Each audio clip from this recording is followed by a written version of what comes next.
Welcome to the Maxwell Leadership Executive Podcast, where our goal is to help you increase your reputation as a leader, increase your ability to influence others, and increase your ability to fully engage your team to deliver remarkable results. Hi, I'm Perry Holly, a Maxwell Leadership Facilitator and Coach. And I'm Chris Cody, Executive Vice President with Maxwell Leadership. Welcome and thank you for joining us today. We are so grateful for our viewers on YouTube, those that are listening. Perry and I were just this morning before recording, got a great text from a friend of ours who we've done business with for a long time. It's like, man, you guys are literally sitting with me fighting traffic on the way to work and learning. And I love that. And we're grateful for those that are listening, taking it and applying it and using it with their teams. If you're frustrated with traffic, listen to us. Yeah. So if you live in Atlanta, you should have us on repeat is what we should say. That's right. But listen, as we get started, I want to remind you to go to maxwellleadership.com/podcast. There, if you'll click on this podcast, there'll be a form there that you can submit your information if you want to learn more about the 5 levels of leadership. If you want to talk a little bit about, hey, how do I get you guys to talk about this topic that I'm dealing with? Put that on there. We would love to unpack that for you on an upcoming episode. Well, as you guys know, over the last couple of weeks, we've been working through some content on change, which is something that everybody is dealing with. And we've been talking about, okay, how do you lead through that? And Perry created some content for us in the second half of last year that we're now rolling out to some of our clients and some things. And so it's something that's becoming more and more of a demand. And so we've been unpacking some of the high levels of that. And today's topic, we're going to talk about how do you overcome resistance to change? Probably the biggest question. No doubt about it, right? Because we say all the time, people, the first thing they say is, how does this affect me? And all of a sudden and we're going to talk about that today. Yeah. They absolutely resist it. And I love this. John Maxwell says, you're going to get it. You are going to get resistance. So you better expect it. And the key there is don't take it personally. Right. And you got to be able to separate that as you're leading teams, as you're leading people, as you're part of change. And so we're going to unpack that a little bit today. Yeah, it's human nature a bit. Then I have a theory on that I picked up through some coaching certifications I received. But yeah, the idea is, what are the signs of resistance? You might, I always think, is it stomping feet and pouty looks, or is it just bad attitudes, not participating, moving slowly, not taking action, holding back? I mean, you see different things. But I thought today we could approach it from 2 ways. One, how can you head it off and possibly reduce the resistance to change that you are going to get? That's right. And then the second phase would be, so what do you do when you got it? When you got it. So to do it that way. When you just said stomping your feet and the pouty face, it reminded me as a parent. Yeah. Which, by the way, when you're leading teams or you're part of teams, sometimes you act like a child or have children on your team. I just was imagining my kids when they were younger. Yeah. For those that are not watching, Perry crosses arms and little pouty face. And so we used to tell our kids all the time, mind your face. Yeah.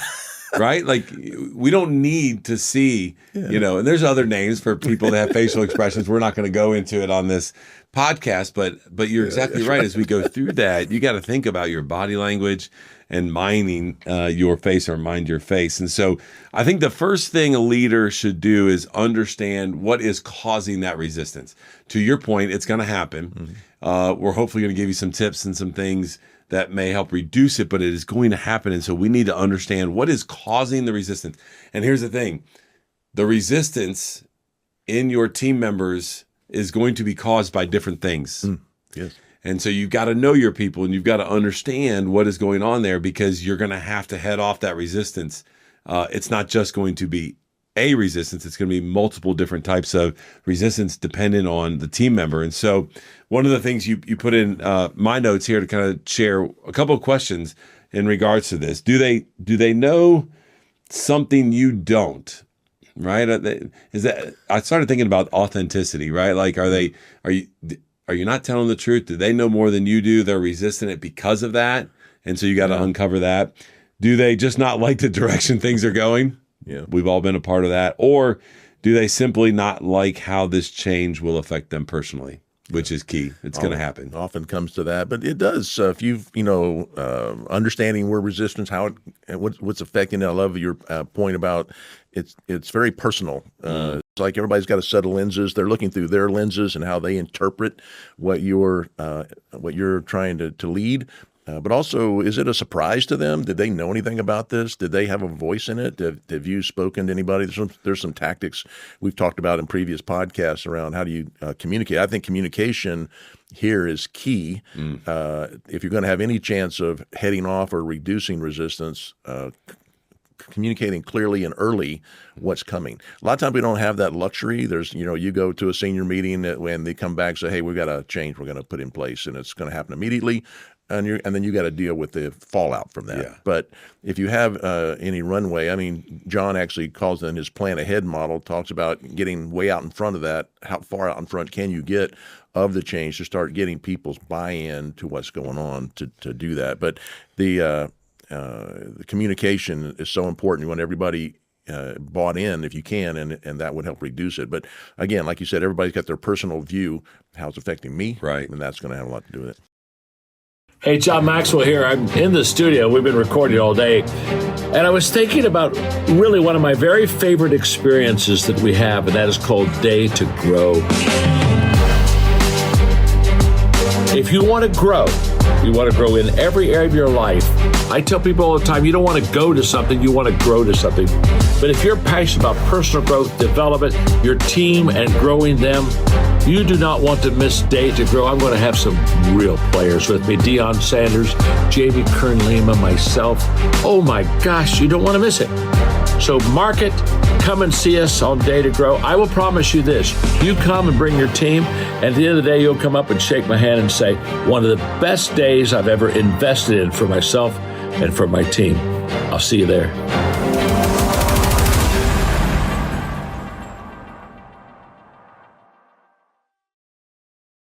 Yeah, often as leaders, you're going to be privy to the information before they are, without a doubt. Sometimes you might not have the opportunity to your point, get out early ahead of what the change is coming and begin communicating, begin dropping information to them. But if you can, Perry brings up a really good point. If you can, you've got to do it early and you got to do it often. I love to think in word pictures.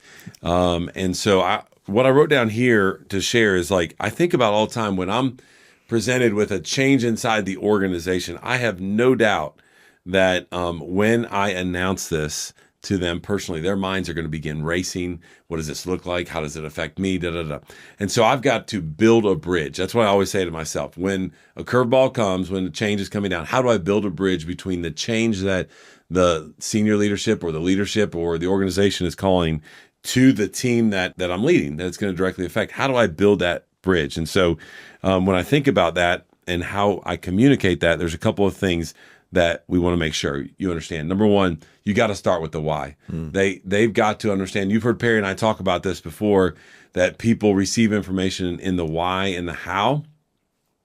The people that need to know the how, you can get to that, but when you start with a change, you've got to make sure you're communicating the why, and then you can start talking about how that's going to affect them personally. There is no doubt that there's a business reason behind why you're doing that, what the motives are.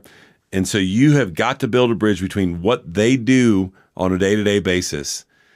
You should be doing that, by the way, as a leader, period, right? Yeah, right. Without change. But even more importantly now, what they do, the change and how it's going to affect them and why that is going to help them and the organization in the future.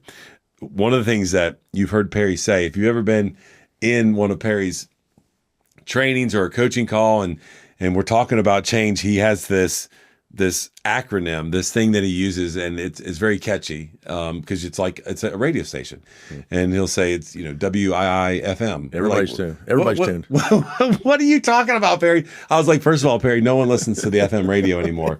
We're not teaching a generational diversity course here. We're talking about change. But then he says, no, it's really is, and it's catchy because it helps me remember this, which is, what is in it for me? And that's what you got to really begin thinking about and addressing as you build this bridge to making sure that you're communicating early and often. I like your word picture of a bridge. I was working with Tim Elmore on the generational diversity stuff. We talked about, he said it's bridges and walls. And he said it's so easy. Anybody can throw up a wall. And so resistance is throwing up a wall.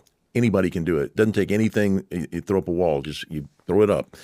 a bridge requires engineering, and it requires intentionality, and bridges take planning really and good. time. And I thought, it really grabbed me. I thought, talking about even making a bridge between somebody that's resisting change or the team or another generation, is that it's easier for me to put up a wall between me and you and let you just deal with it, or take the time to intentionally engineer a wall, engineer a bridge. What would that take, and how would we build a bridge? So I love good. where you're going there. And then just going back a little bit on that, involving employees and the team in the change process, it's really hard to fight against something you have a voice in.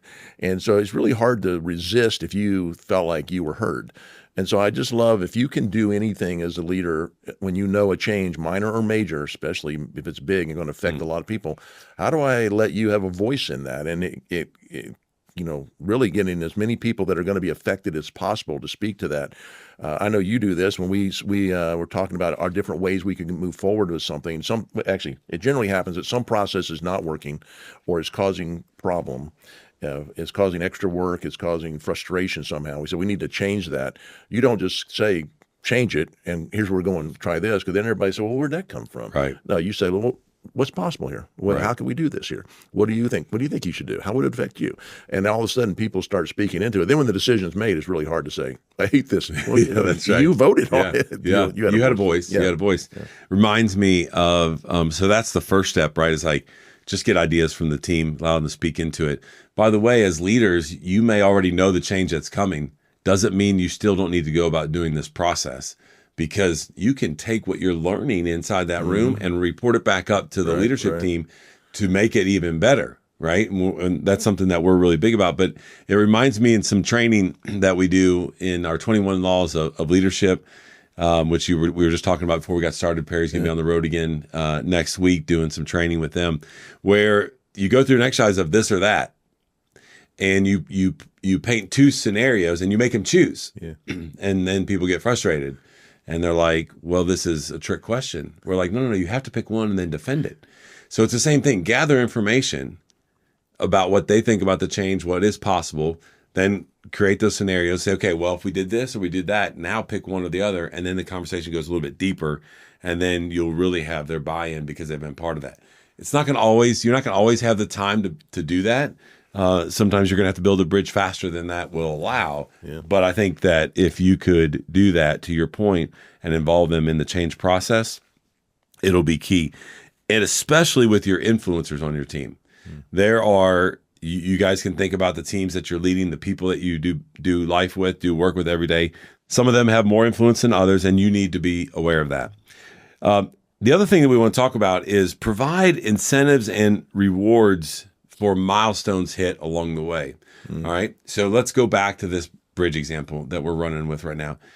Someone had to draw plans to that, and they knew where there were certain milestones. Go ahead and notate them and let the team know ahead of time, hey, when we get here, we're going to celebrate this. Celebrate the wins along the way, which will help the whole change process. And by doing that, you're going to create a little bit of distraction, maybe from your resistors, but also you're going to help create momentum, because you don't want to underestimate what it's going to take to make this change. And so allow them to celebrate the momentum in the way. It also keeps you present. That I think sometimes leaders, they will go do this and then they go do something else. Yeah. If you're paying attention enough to bring an incentive or a reward, noting milestones and breaks in the process and how we're making progress, I think it shows that you're still present and engaged. I love that. Yeah. All right. Well, let's talk a minute about what to do when you find yourself in the middle of resistance. Let's talk about what to do as a leader when that happens. Yeah, I was told, I think most of us have been told our whole lives that people hate change, people fear change, people hate change. And I think I was bought into that. Then I mentioned I got this coaching certification years and years ago. And my mentor in that, T. Falcon Napier, told me, the very first thing he said to me, he says, Perry, people don't fear change. They fear losing control. And I thought, okay, that was like radical thinking to me. And he said, and what is change? Change is 100% you being asked to lose control of something you had. And the resistance is that people will do anything and do some wild things to maintain control, not lose control, gain more control. When you say we're changing, I feel pretty comfortable with what we're doing, and now you're saying now we're changing that. You have this rush of how's this going to affect me, and I'm gonna lose control. And I just think when I started looking at it that way, that people will do a lot of strange things to stay in control. I thought that started making sense to me. I thought now I can address things. How can I help you with control? Yeah. Are you saying that we're all control freaks? Okay, I own that, right? At some extent we are. Yeah. Some more than others. And so without change, to your point, I definitely feel in control of my life and my work. But when that happens, I will begin to resist it because I'm not in control. So this is where, and I've heard you talk a lot about this, the tension management is what we really need to do. So let's talk about this for a few minutes about managing the tension in the team when you're feeling that resistance. Yeah, so when the saying that T. Falcon taught me was, he said that people pay attention to where their tension is. So when you announce a change process, you announce we're going to make a change, large or small, it raises some level of tension. And so what I love about the simplicity of this thinking, it's simple, but it's not easy sometimes, is 2 words that he asked me to think about, especially in coaching. If you're coaching someone and they're not taking actions, they're resisting the direction you're going, think about these 2 words. And the 2 words are challenge and ability. And so whatever you're asking them to do, I'm saying, Chris, I want you to do this completely new process. I know you've been doing it the other way, but we're going to change how we do it. Got these other checkpoints. And you go, well, how's that affecting that? I'm feeling like I'm losing control. You say, well, why would we do? You start to press back. You're going to resist me. I would say, okay, with the 2 words. What are the 2 words? Challenge and ability. What is Chris's perceived ability to do what I'm asking him to do? High or low? What is Chris's perceived challenge of doing what I'm asking him to do? High or low? And then you begin to kind of say, if you have a lot of ability and it's no challenge, I might hear Chris say, well, why would I change? Everything's just fine. Yeah. And I'm saying, no, that status quo is not fine. We need to change. But you have a lot of, you might even be apathetic about it, or you have mastery. You are so good at what you do that there's no challenge to you in it anymore. But then I thought, well, what if I could raise, we started thinking, how can we affect that? But what if you say, what I'm asking you to do has a lot of challenge and you have no ability? That's a whole different place on the scale that says now you could each be freaking out thinking, oh my gosh, how am I going to do this? I have no ability and the challenge is high to do that. So when I started putting these frames that everybody pays attention to where their tension is, can I figure out where their tension is based on these 2 words, challenge and ability? I remember one of our first ever coaching conversations that you and I had. You used this illustration of your son mowing the yard. Yes. Right? And so just to flesh it out a little bit more, just share even that concept, the principles that you just talked about, share that in the concept of mowing the yard and how you use that when you were leading and influencing your son. Oh yeah. I said, I like to see the grass cut before I get home from work today. I come home from work. So good. I come home from work and the grass is not cut. And I say, son, why is the grass not cut? He said, I didn't have time. I said, well, could you give me just a short synopsis of your time today? Well, I got to play, went to the mall with my buddy, got a new video game, came home, played. Oh, we saw 2 girls at the mall. We hadn't sat and had a Coke and got late. And then we got home. We wanted to play the video game. The sun went down. You can't cut the grass in the dark. As you can see, I didn't have time. So a lot of people would say you have a discipline problem. Because I'm a trained professional, as your dad, I know that I have a tension management problem. Right. You've seen my son, he's a big strapping guy, and my yard is small and flat. I said, what do you think the challenge of cutting my grass is for this boy? 0, low. What do you think the ability he has to cut my grass? High. Okay, he's in apathy. He's mastered it. He actually, what you hear him say is he knows the grass needs to be cut, but he'll say something like, I know the grass needs to be cut. I hope my sister does it. Yeah. Because he's going to do something. He has no tension around this. So the question is, how do I raise his tension to do that? And so that's kind of the lesson here is, are there some strategies for raising tension and lowering tension to do that?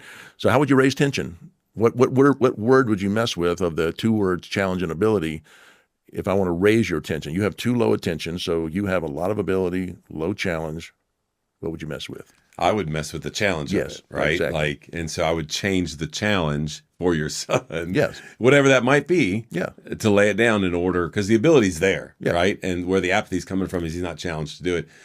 And at the point in time, he was a teenage boy and was highly distracted. Yeah, it's you're on exactly the right thing. So with raising it, you kind of thinking about increase the standard I'm asking for. So I might say, instead of just having the grass cut before I get home, I'd like the grass cut by 10 a.m. Eastern Daylight Time. Right. You've got to be specific with these children. There's 2 10s on the clock, and I don't know if he's going to. I want 10 a.m. Eastern Daylight Time on that. You might change the task. I'd like not only have the grass cut, but I'd like you to send me pictures of said cut grass to my intelligence phone there. I want to see pictures of it done. And then you might say boosting accountability. By the way, if I don't get pictures by 10:15 Eastern Daylight Time, I will take away your Xbox. You'll never play Xbox in my house again. Yeah. And so what do you think happened? Yeah. Phone blows up at like 9:30, way early, and great pictures. I think he had a ladder, showed me the totality of the cut. He got down on Probably a crossed ground it, level. Showed me the quality of the cut with the ground level view. So He good. showed me the trimming and the blowing of the. I didn't even ask for trimming and blowing, but I got extra because I was able to raise his level of tension around increasing the challenge. So what happens though if you have somebody you announce a change? They're freaking out. Oh my gosh, I have no ability. The challenge is really high. I don't know what to do. You might even hear them say, "Just tell me what to do. I don't know what to do." And then they're not really bought in. Can you bring tension down? Yeah. And so how would you bring tension? What word would you mess with there? Yeah, the ability. And for us, right, we talk a lot about the difference between training and developing.